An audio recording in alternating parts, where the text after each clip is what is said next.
A man and a woman were stranded on a sheer cliff face, with no path forward in sight. The man suddenly tossed his backpack aside, before the woman could react. He mustered all his strength and leaped down. Startled by this sudden turn of events, she desperately called out his name. Are you okay? Paul, talk to me! I'm okay!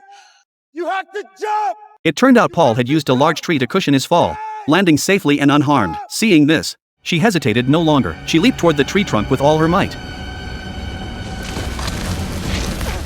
Thank God, both landed safely.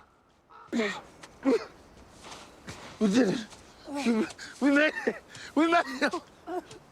But there was no time to rest. They had to get up and keep moving immediately. Stranded in this wilderness after a plane crash, they had to reach the mountain's base before starvation claimed them. Only then would they be truly safe. Yet as they raced forward, Paul suddenly witnessed a terrifying scene. Giant avalanche! A massive avalanche swept toward the woman, though Paul shouted frantically beside her. She stood frozen in terror by the unfolding horror.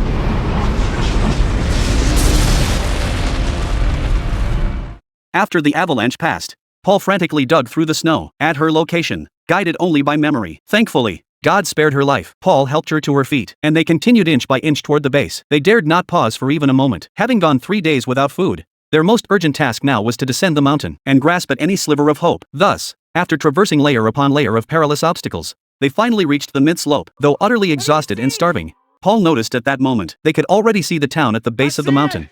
I see the river! Success seemed within grasp, but Paul stumbled and tumbled down the slope. Jenny rushed to check his injuries, only to discover Paul's limbs were completely fractured, leaving him immobilized. This plunged her into profound despair. Seeing his condition, Paul refused to be a burden. He urged Jenny to descend alone first, promising to be rescued and come back for him later. Though Jenny dreaded leaving Paul behind, she saw no better option. After bidding Paul farewell, she began her arduous trek down the mountain.